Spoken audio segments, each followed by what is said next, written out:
Bayangkan sobat, sebuah danau yang terkenal indah, jadi salah satu kebanggaan Indonesia, tiba-tiba kedatangan tamu tak diundang. Tamu ini bukan manusia, melainkan seekor ikan asing yang dijuluki ikan iblis merah. Dari namanya saja sudah terdengar menyeramkan, apalagi kenyataannya.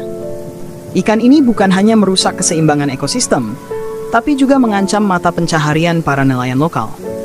Pertanyaannya, dari mana datangnya ikan iblis merah ini? Dan seberapa besar bahayanya bagi Danau Toba?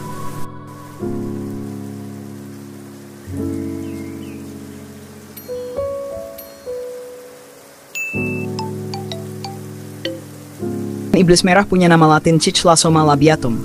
Habitat aslinya bukan dari Asia, apalagi Indonesia. Mereka berasal dari Danau Manajua dan Danau Nicaragua di Amerika Tengah. Bentuk tubuhnya memang cantik dengan warna merah menyala. Itulah mengapa dulu ikan ini pertama kali masuk ke Indonesia sebagai ikan hias akuarium. Namun masalah mulai muncul ketika ikan-ikan ini lolos ke alam bebas. Ada yang terlepas dari keramba jaring apung, ada pula yang ikut terbawa bersama benih ikan yang ditebar. Dan sejak itulah mereka berkembang biak dengan cepat di perairan umum, termasuk di Danau Toba.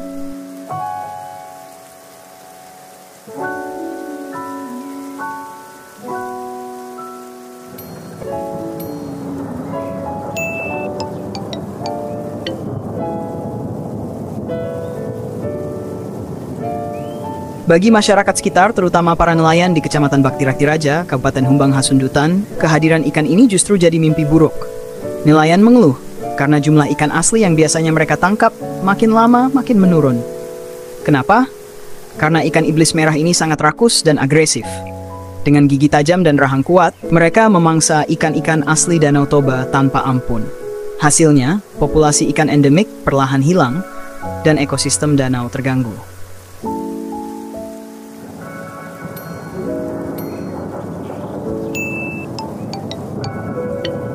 Biar lebih jelas, mari kita bahas beberapa fakta unik sekaligus mengerikan tentang ikan iblis merah ini. Pertama, berumur panjang. Ikan ini bisa hidup hingga 10-12 tahun. Bahkan ada yang lebih lama lagi. Umurnya dipengaruhi kualitas air tempat hidupnya. Bayangkan kalau mereka dibiarkan, butuh waktu lama untuk populasi ini benar-benar bisa berkurang. Kedua, sifat agresif. Sesuai dengan namanya, ikan iblis merah memang punya sifat beringas. Mereka tidak segan memangsa ikan lain, bahkan ikan yang ukurannya hampir sama dengan dirinya. Giginya yang tajam dan rahang yang kuat membuatnya mudah menguasai daerah perairan. Ketiga, sifat invasif. Red Devil sangat cepat berkembang biak. Mereka bisa beradaptasi dengan mudah di berbagai jenis perairan tawar. Inilah alasan kenapa mereka disebut spesies invasif, karena sekali dilepas, mereka sulit dikendalikan. Keempat, pemakan segala. Meski terkenal sebagai predator, sebenarnya ikan ini adalah omnivora. Mereka tidak hanya memakan ikan kecil, tapi juga cacing, serangga, hingga tumbuhan air. Inilah yang membuatnya semakin berbahaya karena makanan apapun bisa jadi sumber energi untuk memperbanyak diri. Kelima, dilarang oleh pemerintah. Karena dampaknya yang sangat merusak, pemerintah Indonesia sudah melarang ikan ini untuk dibudidayakan atau dilepas liarkan.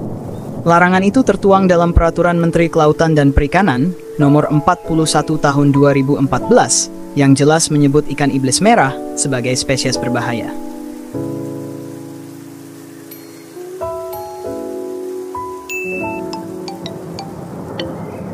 Kemunculan ikan iblis merah di Danau Toba jadi pengingat penting buat kita semua. Kadang, tanpa sadar, hobi memelihara ikan hias bisa berdampak besar jika kita tidak bijak. Melepas ikan asing ke perairan umum, apalagi yang sifatnya predator, bisa mengancam ekosistem dan mata pencaharian orang banyak. Dan inilah salah satu alasan kenapa edukasi ke masyarakat sangat penting. Bahwa tidak semua ikan hias boleh dilepas sembarangan, apalagi di danau atau sungai yang jadi rumah bagi banyak spesies asli.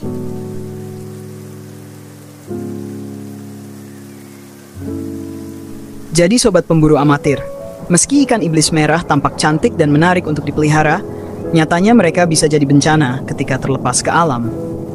Pertanyaannya sekarang, kalau populasi ikan asing seperti ini terus bertambah, apakah mungkin suatu saat Danau Toba kehilangan semua ikan aslinya?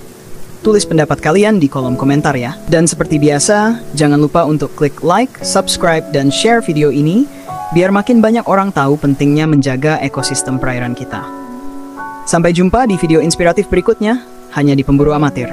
Salam hangat, salam inspirasi.